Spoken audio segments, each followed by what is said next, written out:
Hello YouTube, I'm back with another exciting video. This might be the most exciting video because with once you see this video, you guys might aren't gonna believe me now, but his cards can the images on his cards, the images of his cards can literally move in 3D, which I'm about to show you later. So hopefully it works on. Hopefully you guys can see it in this replay once I show you the cards. These aren't the cards right now. He's playing an ice crystal deck. So he's gonna proceed with his main phase. This does not look sick to you. Here's the proof. Imagine like even another one. Imagine Konami making those kind of cards. Even though I don't really support Konami too much, but if they were to do a card where they can literally move in 3D, I hate to say it though, but they're gonna make a lot of profit doing this. And I should have asked how he figured to actually make his photos go in 3D. Like, I'm even impressed. How he matches is beyond me, beyond anybody, and he's the first person that I noticed. And I've told him whether I lost or not, it wouldn't matter. I was still gonna showcase you guys the duel, but in the end, you're gonna find out who's the victor. So at this point, it doesn't matter. He's gonna use his ice crystal effects, where they have inherent summons, special summon themselves from the hand, or if they control, depending on the number of ice crystal cards they control. So it looks like because this card summoned itself, one of them is going to be able to search from the deck. I'm not going to keep track of, to be honest, I'm not going to read every card because to be honest, the archetype definitely clearly seems broken, and I'm going to lose track of everything. So not that even matters to me. So, but let's look at Soaring Ice Crystal Sphere. Since he has 3 monsters, I can use Griever's effect, and because I control no other monster, I can add one from my deck. Just so you can read his effect, you guys.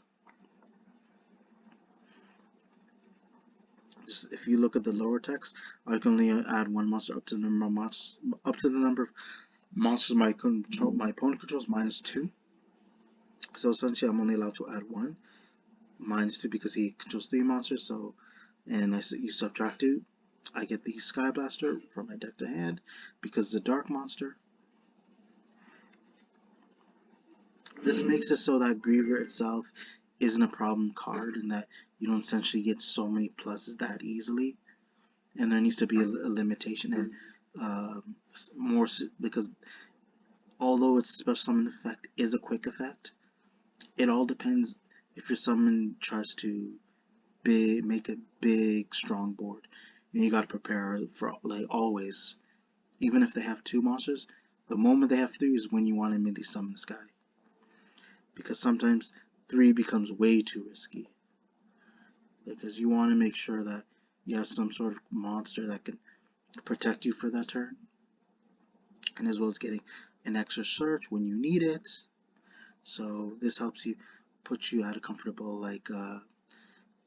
advantage, so you don't end up losing on the first turn, or you can try to break their board after and help you set up your next turn, as you see right now. So overall, I can't help but look at these cards. Just love the artwork, man. I could look at these all day, but he never explained to me how he even did the artwork. Wow, it's just astounding. It's something I just can't deny not looking at. And if you look at my field, I'm pretty much at a disadvantage and an uncomfortable lead, obviously, because I'm have to. And he has another card. This is the third one that can move free 3D. I will 100% recommend him to my YouTube channel. So if you guys like Almost Good, hopefully he'll give you even better content. He'll give you even better cards. Then it's not almost good, it's just too good in my opinion. Just looking at these cards, like one thing I'm against are probably the card effects, because it looks like the type archetype that just sets up the board that you want every 90% of the time. Not always, but 90%. because essentially most of the cards in this deck are basically consistency, and then the few cards that you need that support this deck are usually cards that can like disrupt your opponent's flow, their strategy, and that it ensures that the more consistent the deck is, the chances are you're gonna lose on your turn. You want to make sure to break as many cards as possible, because this deck, considering it does require a lot of setup, but at the same time it's very easy to do because they all have synergy. So that's something that's really concerning. Although it's just a game, this is a custom duel, but that's why I made sure to prepare when building this specific deck. And I haven't really mentioned the deck right now. Obviously, you can see in the title. As you realize, it's going to be a clear. It's basically a clear deck. It's not the entire archetype, but it's clear as in I'm using a specific card to go into a certain fusion monster, which are more often than not you can revive it as well. And you don't even need all the clear cards. You don't even need Clear World. Essentially, you just need the clear continuous spell and super polymerization, as well as the fusion monster that has clear in its name. It's gonna take a little too long, so I'm just gonna let him continue. He's just gonna roll a bunch of. I've just lost track though, honestly. And I'm just gonna show you the text. I'm not gonna really read it because it's too much of a hassle, and I just want to focus on my duel. So, guessing he's just putting back everything. I don't know which card that was. I assume it's his die effect from Flora Blessing. Jeez. There's no way people complain about how broken my cards are when this guy is essentially getting pretty much most of the cards that he needs on the field to stop, whether it's to stop me from playing or to literally scare me from actually dueling. People can't judge, honestly. So, and he just wasted that spell because it cannot leave the field the turn the card was special summoned. So, it's a good thing I gave him that effect. It would have been a bad deal, and it only lasts for one turn, so it isn't too broken.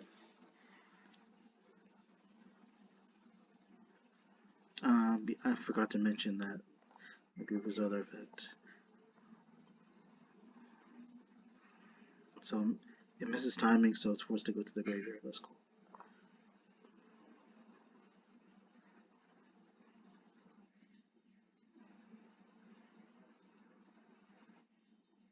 Cool. Jeez. Scary as fuck. Way too scary. I'm not gonna lie. So. Jeez, he has an overwhelming lead. There, it's my turn. Hopefully I can try and make a comeback. I can try to out as many cards as I can. Which I definitely should.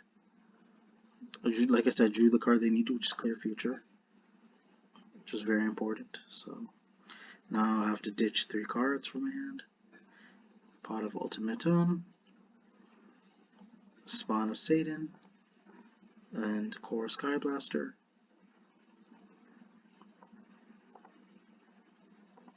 So thinking about it, I'm gonna special summon Griever from my hand, which I drew with a Bountiful Charity.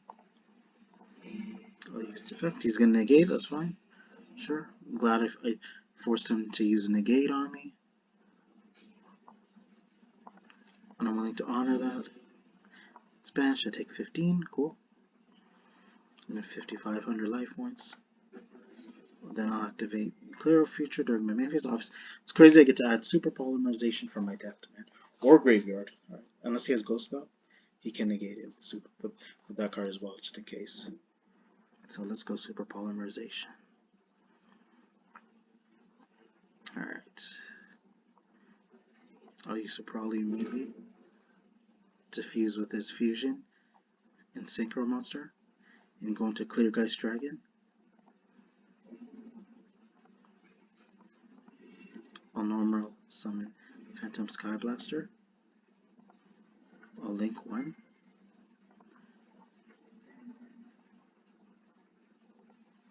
Oops, oh my bad, you guys. My bad. My bad, oh my god. Draw because of Nightmare Phoenix.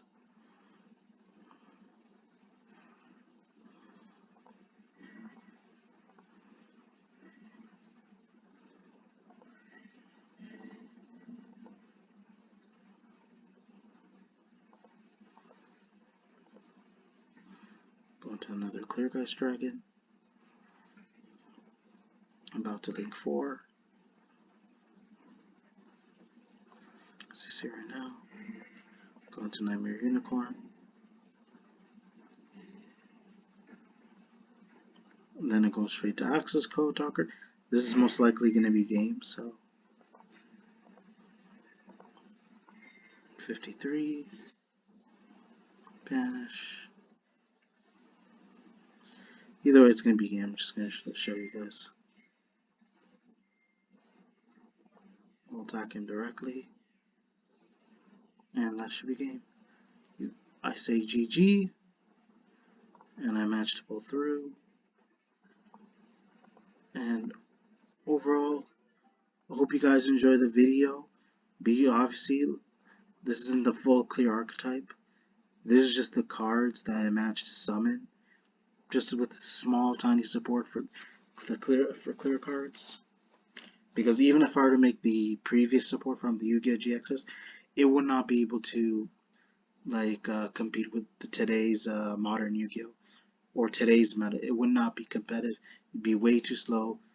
A lot of them don't have Vex where they swarm the field, so it's like I might as well find something that'll help you summon out a boss monster using a specific card, and which synergizes with the boss monster, and that you don't entirely need the old support to make it become more like versatile, and sometimes, which in general doesn't tend to work.